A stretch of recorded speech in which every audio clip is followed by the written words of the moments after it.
Why, hello. You are listening to Questboard, a podcast where we make up spooky monsters. My name is Brandon. And I'm Tiffany. Just so you know, we are not professional writers in any way, shape, or form. At least we don't claim to be. We just really like tabletop RPGs and we do this for fun. You got the smooth jazz voice going on. Figured I'd bring him in on a smooth jazz setting. That or you're just high on pot, which is legal in No this state we're in. sugar. Just constant sugar. It mellows me out. That sounds like the opposite of what it would do. Yeah, it really is. I haven't had any sugar this morning. That's a lie. I had syrup. Now you're Canadian. Nothing wrong with that. Anyways, it is our second episode of Questober.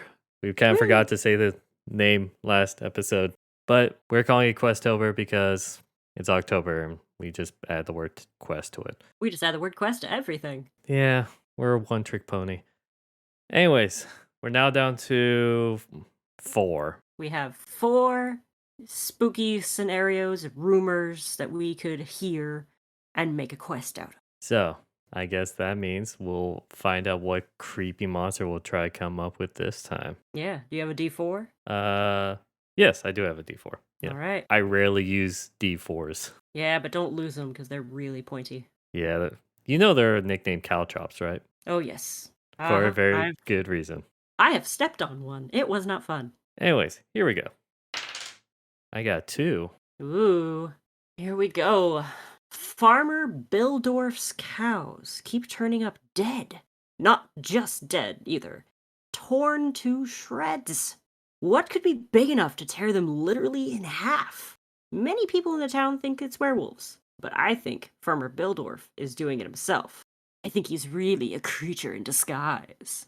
Okay, I was wrong last week. There is one other creature mentioned. And I somehow got both of them. Yeah, I mean, this is a very generic one. it is very generic. Because I think for Are You Afraid of the Dark, we also just did like, oh yeah, the cows get killed first, because that's usually every horror movie. Yeah, no, cows get killed first a lot. Those poor cows. It's to show off the strength of the creature. Yes, and this one is literally picking up cows and ripping them in half. But that could be anything. Exactly. So let's make something. Okay, it sounds like it's just making a strength-based monster. Yeah, I think this one's purely With just a sharp I'm gonna claws wreck it. or anything. It has to have claws Yeah, to based rip off and the rumor. shred. Yeah. And it doesn't seem to eat the cows. It's just ripping them up. Hunt for sport or thrill of the kill. Or maybe it's eating like something in the maybe it's eating its heart. Oh, true. It didn't say if any like specific parts are missing. Yeah, no, it's just saying it's ripping them to shreds. Upon closer inspection, this certain organ could be missing. Maybe it's liver. Maybe it really likes liver. Should we have like eat liver or like organs? Yeah, maybe Or should we just have it so evil that it wants to just kill? it has something against cows. Like a vendetta. A vendetta against cows. It just hates cows. They just keep staring at me One of them insulted his mother. in its cow language. Yeah, no, you know, it happens. I was thinking like, okay, it could be a sense of threat of it's starting with cows, but it could Yeah. move on to like people. I mean, I feel like you'd start with people and move on to cows, but cows are bigger, harder to rip in half. But they don't defend themselves really. They run. Okay, cows can defend themselves. Some of them have horns. And if backed into a corner, they will use those horns. I'm just saying it's like how, you know how serial killer starts with small animals? This ain't small. You know what I mean though. I know what you mean. But yeah, no, cows are deceptively bigger than you think they are. Oh, I know. I've been to the county fair. They show off cows there. What? They show off cows at the county fair? I know, right?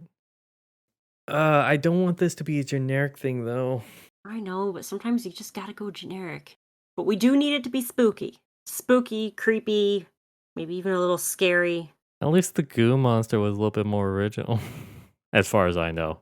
We could be told that it's like, oh no, you just exactly did this. What if it's like a reanimated skeleton creature that is not eating the cows, but miming eating the cows? It's ripping them to shreds and shoving them in its mouth, like trying to eat, but everything's just falling out from the bottom of its jaw because it can't eat. I okay, could it be like it says what could be big enough to tear them in half and literally in half? What if it's not being torn in half, but just like scratched so much in the center that it's going all the way through? Oh, it's like digging through it. Yeah. Hmm. I'm just trying to think of a like excuse to not go with like a super big size stereotypical monster. So, okay, here's this. What if it's not super big, but it is super strong?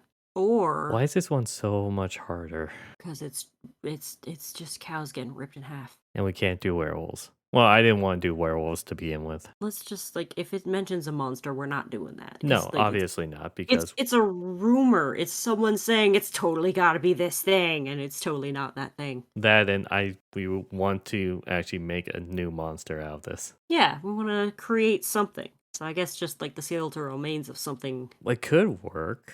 could work.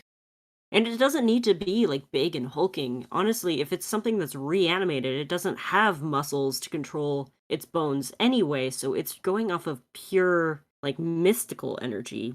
So it could be stronger than it was in life. Okay, what caused it to be reanimated then? Hmm. Typically necromancer. Yeah, are we gonna have it where a necromancer is like the owner of this pet that has a Uh, vendetta against cows? no, I was joking about that. Or Cows are way too using cute cows to as be a into that. test thing of like seeing if it gets sick or like train it to go after specific targets. What if it's an ancient curse that's finally come to fruition? Okay. Like, this creature was alive a long time ago, and when it died, the person who controlled it set a curse that said something along the lines of, "My beast will return, your, your profit is forfeit," or something like that, like, your form of income or something. That sounds really boring and, what's the word I'm going for here? Okay, hang on, I got an idea. What's up? Do you think we could do a pet cemetery route? That's a movie, right? Oh my god, you don't know Pet Cemetery? I do not. It's a Stephen King movie. I know. Okay. I mean, Well, I don't know, but I know it's a popular. me who doesn't like horror movies has seen the original Pet Cemetery, not the recent one. It is a movie about basically this new family moves into town, and while the wife was away with like it's a man, his wife, and their small young boy, they move into town. The wife was away on like a business trip or something like that, and they have this like old man neighbor who's very knowledgeable about the town and all that stuff. Anyways, their pet cat got run over on a very dangerous road. And the Aw, old man's like, the boy's like hasn't really accepted death, like all that stuff. It's too soon for him to lose his cat. yeah, If you go to this cemetery that's way in the woods, it's an ancient Indian burial ground. If you bury your cat there, the next day, the cat will come back alive. And interesting. so he does it, and the cat's alive, but the cat's like a little more evil kind of thing. Doesn't come Gotcha. back the right way it should. And so he's like, he learns about it. And then his son gets killed on that same roadway. And Aw, out of the grief, he buries his son at the oh pet no, cemetery. And the son comes back, but now the son's now running around and trying to kill his dad and his mom interesting. because he doesn't come back just right. And he kills the old man neighbor, spoiler. It's an 80s movie. Who cares? If you haven't seen it by now, But the dad has to kill the son again gotcha. because he did not come back the right way back, kind of thing. So that kind of gives me Skinwalker vibes. Original monsters. Yes, I know, but that makes me think of like, what if someone had a pet bear? And then what if this bear then died and the person ended up burying them and mourning over them and some curse about the land or some sort of like ancient ritual accidentally happened and the bear gets brought back, but it's like rabid Well, and maybe still decayed. one, this are we taking place in Russia? Who has a pet bear? Okay, if this is like a fantasy D&D setting, many people have pet bears. Okay, I was thinking real world. Okay, Oh, I okay, didn't think okay. about fantasy, But secondly, what was going with the pet cemetery route is what happens if someone buries like an animal in that, and which it's a different kind of thing that comes back, in which it's also rabid, like evil, like Mhm. the original pet cemeteries, but then it would be a hulking version. Okay. But then as I was thinking, like explaining it just now, I'm now worried that if we say a dog that's a hulking version, that's basically a werewolf. Yep. What if it was a goat? Oh, burying that goat in the pet cemetery. Yeah, and it comes back with a craving for flesh. Oh, how's it ripping things apart? Never mind. Goats don't It's have claws. They have a horns. goat minotaur like we made for the sheep minotaurs. There we go.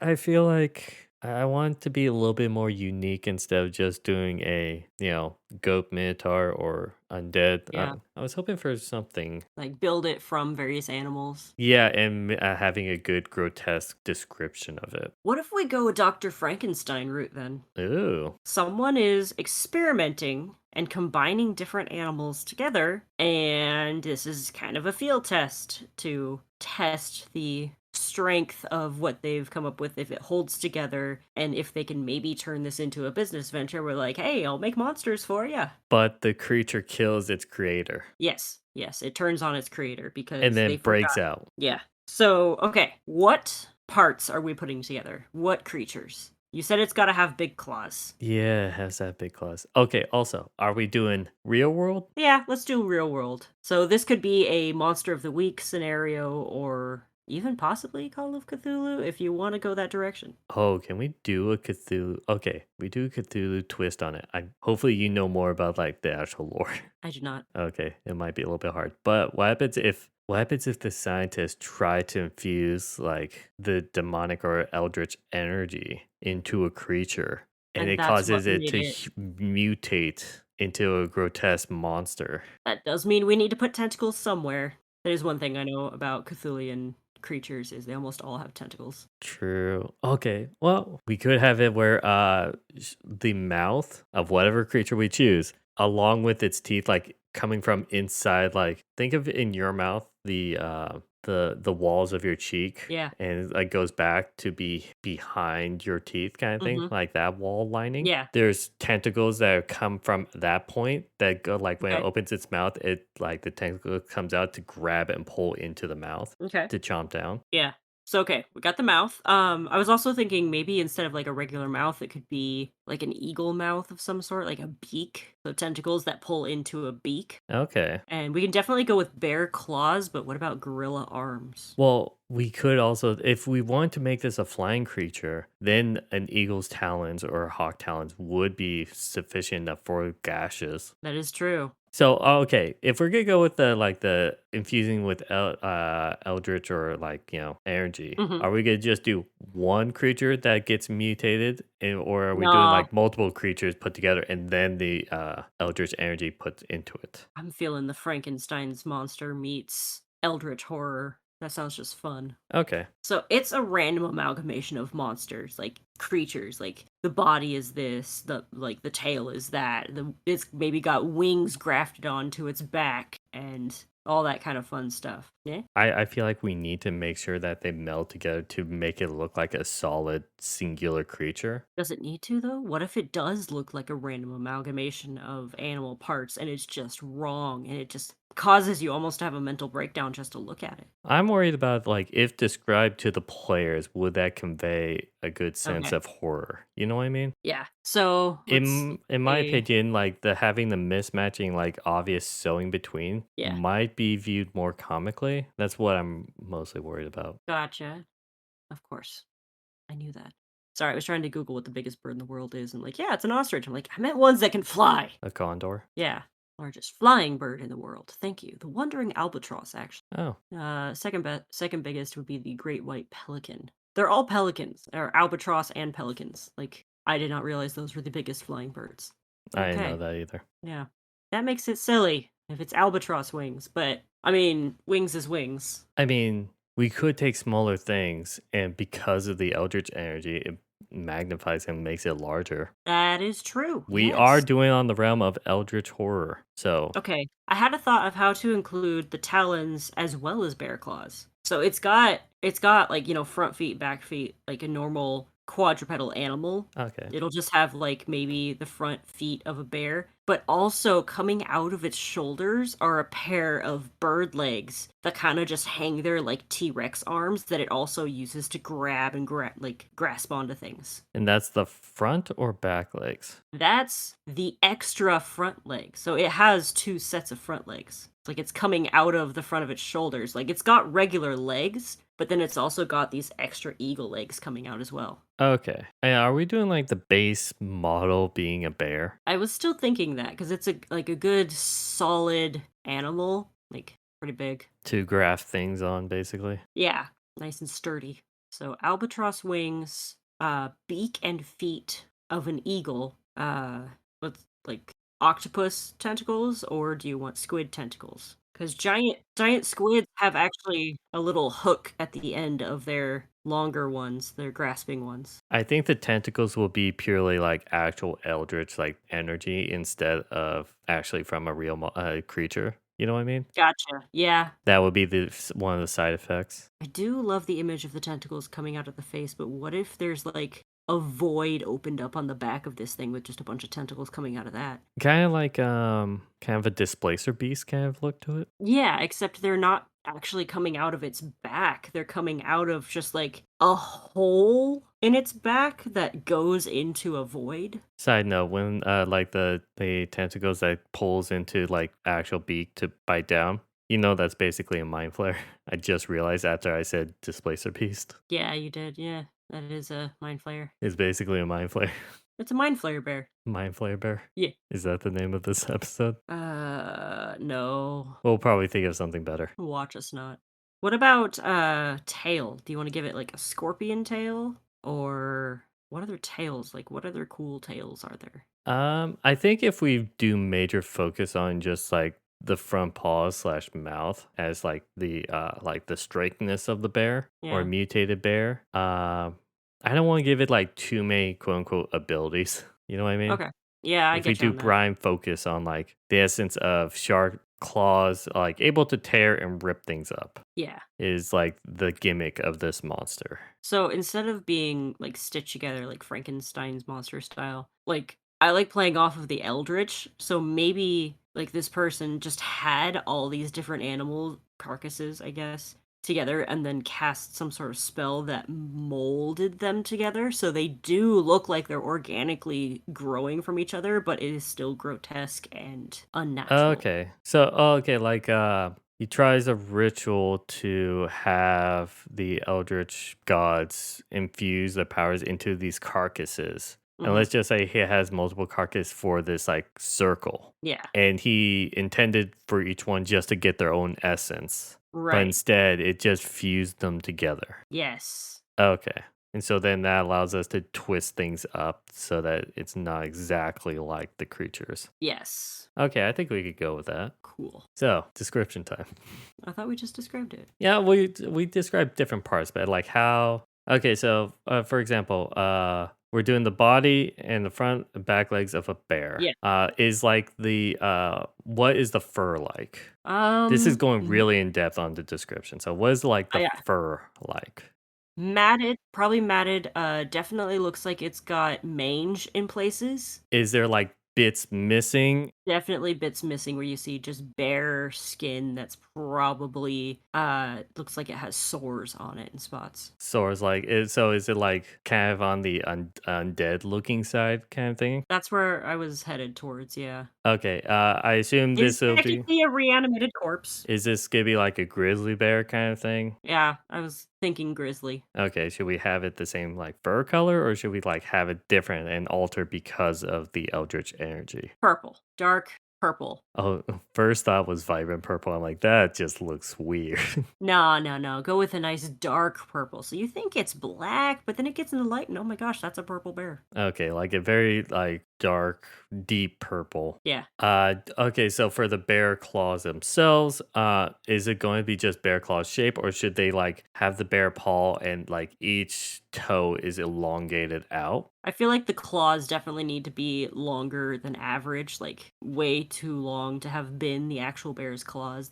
They've been enhanced, shall we say. Yeah. I feel like the thought of a bear's paw, in which its quote unquote fingers have been elongated with the nails to the point where it possibly could grab onto something is very unsettling to me. That is unsettling. Why would you do this? Because we're making all horror based episodes this month. Two people who don't really like horror making horror. I'm capable of coming up with this stuff. I just don't want to play horror games or watch horror movies. Yeah, I know, same here. I read Stephen King books before. I'm able to do that. I don't. They scare me. Okay, so having that kind of elongatedness. Now, where on the body would you say would be the eagle talons? Like on the chest area, or is it gonna be like off of the shoulder blades or the shoulders of where the original arms are? Yeah, they're coming off of the front of the shoulders, not the shoulder blades, which are kind of in the back. Ah, sorry. Yeah, shoulders. I missaid that one. That's fine.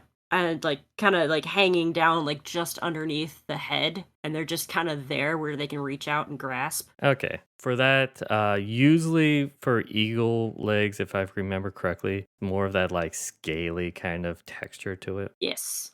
Do you want something else, or do you want that to be like? Do you want to have a sense of like because it's very foreign to a bear's body, have it to be like look like it's starting to like decay or like bits of chunks that are like dripping off, kind of thing, Oh, definitely, probably. as a sign of like it's the Eldritch powers that are really like holding it like as animated as possible to and being attached to the bear. Yeah, this power is the only thing holding these critters together. Like it's all that's stopping them from decaying into nothing. Okay. Then for the head itself, is it the head of the bear or should we do a different animal? I was thinking going with the head of the eagle, like they just stuck an eagle on the front of a bear. Okay. And for are we doing bald eagle? Other kind of eagle? Because I know there's multiple different types of eagles I don't know the name of right now. Like a golden eagle. Yeah. We could go with a vulture if you'd rather. Actually, that does sound a little bit more spooky than an eagle. Isn't there such a thing as a vulture eagle? I do not know. Oh, yeah, they exist, and they are kind of cute, actually. That means nothing. I know. You have a very skewed line. So, okay, a vulture eagle would definitely look scarier than an eagle, for sure. Is it a bald head, like non-feathered head, like a vulture? It has fuzz. It has head fuzz. What does that mean? I don't know.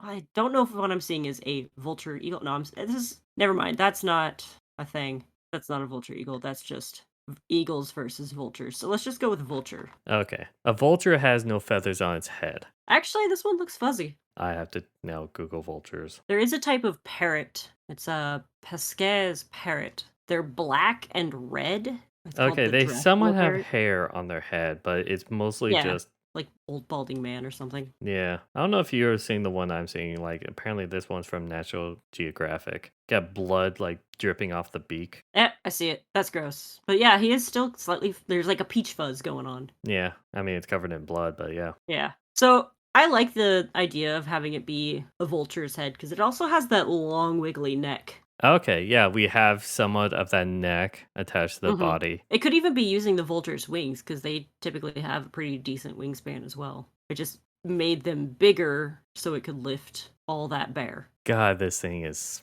defying so much physics. What is physics when you have Eldritch magic? True. If we do it on the same principle as the vulture claws now, or eagle claws, Let's just go with the vulture claws. vulture Basically, claws. you're just taking a vulture and attaching it to the front of a bear. If we do it on the same premise as that, then possibly the skin is decaying off and you could see a lot of the energy animating it. Yes. Yeah, in spots where the skin is missing, you just see the energy flowing through the veins. It could be in forms of like tentacles, in which that also implies like showing like when it opens its mouth, the tentacles come out to pull and for it to bite. Okay. Okay. I like that. And same goes with the wings that are on the shoulder blades or back of the bear body. Yeah. Very much decayed, bits of feathers, patches of feather missing, but still somehow able to fly. It flies on pure energy alone, so it's probably missing a good solid most of its feathers, but somehow still flies. Maybe when it does like go to flap and stuff, the I want to say archaic energy, but it's like Cthulian energy or whatever you call that, like forms almost spectral feathers. Yeah, I could see that. It's the same like translucent purplish green hue essence kind of thing. Yeah. I feel like its eyes need to be glowing as well. Okay, yeah, we could have the eyes where it's just like they're dead eyes, Mhm. but you could see the glow from within the eye. So it's just the not the iris, but the actual window that I can't think of the name of. The pupil? The pupil. Yeah, through the pupil is the actual glow from light. Yeah, so something inside is glowing, but there is no life Yeah, in these and eyes. the rest of the eye is like that glaze of someone dead. Mhm. So far, we've only used vulture, bear with tentacles. So it's not a bunch of animals, it's a vulture and a bear with Cthulhu tentacles, True. which is fine. I mean, putting a vulture and a bear together is like, it's almost a griffin. It's like somebody was trying to build a griffin, but got it wrong, horribly wrong. Well, like I said, it is they were hoping the person who cast the ritual, they were hoping for just two individual things that gets filled, but then it just so happened to fuse them together. They were trying to summon two entities. They only got one, and it's like, hey, I'll use both of these. Just put them together. See, that's normal, right? No, it's not normal. It's I thought it was disturbing. just infusing them with energy to bring them life so that that person has minions, whoever did it. Yeah, something along those lines. Either the creature's inhabiting it and it's just using this as like a flesh suit, or it's just giving it the energy to reanimate and is in complete control of whoever summoned it. Or it gives it the energy to animate it, i.e., those tendrils underneath, Hmm. but it acts on pure instinct. Ooh, terrifying. And that's why it would like just tear up, like pure instinct and like anger. Hmm. And that's why it tears up the cows and all that stuff. And the only reason it's only gone after cows so far is it was just made, and that's all it's gotten to so far. Yeah, it's a standard. What the ritual happened in the outskirts. Mhm. It was made, killed the owner, ran off. Maybe it was in the woods for a little bit. Yeah. And then what's next to the outskirts? But the farmlands and ranchers, then it gets like, then it becomes closer to the city. Yeah. Boom. I think we have a creature. What do we call this monstrosity? That's the hard part. Are we doing this for every episode? Probably. I mean, hey, you make me name people. Yes, but you use a generator. I do use a generator. This we can't use a generator for. This is true. So, something to do with vulture, bear, possibly some sort of tentacle reference? I'm very bad at this. A ver. A bear? Vear. Ver. Or honestly, since it was just created by a random person, maybe it has no name. Maybe you just let the party name it. You know what? Go with that. Unless you're Yeah. really good at coming up with scary names, which if you've listened to the first episode, you could tell that we're not good at this. Nope. I'm fine with, I feel like I'm good at coming up and describing like grotesque horror things like the monster, but coming up with the name I'm very bad at. Well, see, the creature we came up with in our first of these episodes, we established as a creature that already existed in that world. This is a creature that, you could find somewhere else. There is more than one of them. This is something that was just thrown together by some sort of caster and an eldritch horror. Yeah. It wouldn't necessarily have a name. I mean, it could basically say have similar properties as like the possessed ones, or something called like that, where it's just like, oh yeah, it's the ability to do this that's happened to other things that's very similar to here. So as a reference of like gives the party Yeah, a general scope of like, okay, what is this thing we call it the amalgamation or that or that. the Eldritch touched. Ooh, the deep touched. That No, just that just sounds sounds wrong. that sounds so dirty. I'm sorry. Well, Eldritch Touch also sounds dirty. Yeah. Anything touch. The Cthulhu no touch. Bad touch. Yeah, the Cthulhu bad touch. uh, Taken to court. no, that's what it's called when they call the creature to like either inhabit the body or like animate it. It's called the Cthulhu bad touch Through possession. ritual. You know what? Let's call all possessions now the bad touch. Yep, all possessions are now a bad touch. Okay. Well, if you have a good name for maybe we should just do a call to action. Have people suggest the names. Name our creatures. Yes. If you want to give us the name, your idea for a name for this grotesque combination creature, let us know at the social media formerly known as Twitter at QuestboardPod. I think with that, I wish you all a spooky October. And happy haunting.